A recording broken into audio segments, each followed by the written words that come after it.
ઓમ શ્રી સાઈરામ કૌશિકભાઈ, આપ સત્યસાઈ ઓર્ગેનાઇઝેશન ગુજરાત સ્ટેટના IT coordinator છો. આપ 2 દિવસથી ભાવનગરમાં પ્રેમ વાહિની રથયાત્રામાં આપ આવ્યા છો અને પ્રેમ વાહિની રથયાત્રાની અંદર ભાવનગરમાં અને ભાવનગર જિલ્લા દ્વારા ભાવનગરના પ્રમુખ અને કન્વીનરો દ્વારા જે રથયાત્રા ફરી રહી છે, તો આપ એના માટે કહેશો કે કઈ રીતે રહ્યું અને આપને કેવું લાગ્યું? ઓમ શ્રી સાઈરામ.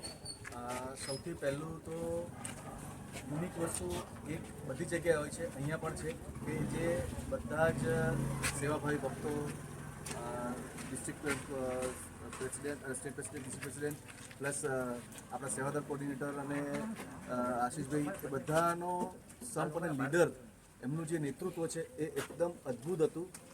પ્લસ સાથે સાથે જેટલી પણ ટ્રાફિકની એરેન્જમેન્ટ ગણો કે જે સામાન્ય પબ્લિકને પણ કોઈ જગ્યાએ આપણો ભગવાનનો રથ નડતરરૂપ ના થાય એની ખૂબ કાળજી રાખી હતી એ લોકોએ. સૌથી મોટું જે યુનિક પાસું કહી શકાય એ આ હતું, જે બધી જગ્યાએ ધ્યાન રાખવાનું હોય છે આપણે, અને એમાં આ લોકોએ 100% ઉતર્યા છે. બીજું, જેટલી પણ સ્પિરિચ્યુઅલ એક્ટિવિટી આપણી હતી, દરેક જગ્યાએ દરેક ભક્તને આરતીનો ચાન્સ આપ્યો છે. બધો જ એવું કહી શકાય કે જે ભગવાનના રથ સાથેના જે પ્રોટોકોલ હતા અને એની સાથેનો 100% ન્યાય અમને આપ્યો છે. અને સૌથી મોટું જે એક આજનો જે અદ્ભુત એક પ્રસંગ બન્યો, જે આપણે ભાવનગરના જે રાજા સાહેબ છે એમના મહેલમાં, પેલેસમાં પરમિશન લઈ આવ્યા. પહેલી વસ્તુ તો ઓબ્વિયસલી ભગવાનની ગાઈડલાઇન્સ વગર પરમિશન મળે નહીં, પણ છતાં પણ એમના એફર્ટ્સ બહુ હતા.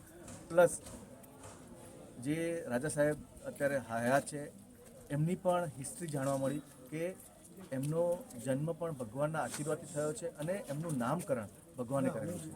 અને એમનો પણ અદ્ભુત પ્રતિસાદ રહ્યો મહેલમાં અંદર. બધાને બહુ જ સારી માન સન્માન સાથે બધાને ખૂબ જ સારી રીતે ટ્રીટમેન્ટ આપી અને ખૂબ જ સારું આપતા સ્વાગત કરીને એમણે પણ ખૂબ જ પ્રેમથી ભગવાનનું સ્વાગત કર્યું, ભગવાનની આરતી કરી અને બધાને ખૂબ જ ઓવરઓલ જો કહેવા જઈએ તો ભાવનગર જિલ્લાએ અત્યાર સુધીમાં જેટલી પણ રથયાત્રા ચાલી રહી છે એમની ભાવનગરની, એમાં અમારી દ્રષ્ટિએ 100% ન્યાય આપ્યો છે, એઝ પર ગાઈડલાઇન અને એઝ પર પ્રોટોકોલ. અને જે પણ ખાસ ફરીથી રિપીટ કરીશ કે જે સામાન્ય પબ્લિકને કોઈ પણ જગ્યાએ નડતર લૂપ ના થાય એ રીતે આખું પ્રોસેસિંગ કાઢ્યું છે. સાહેબ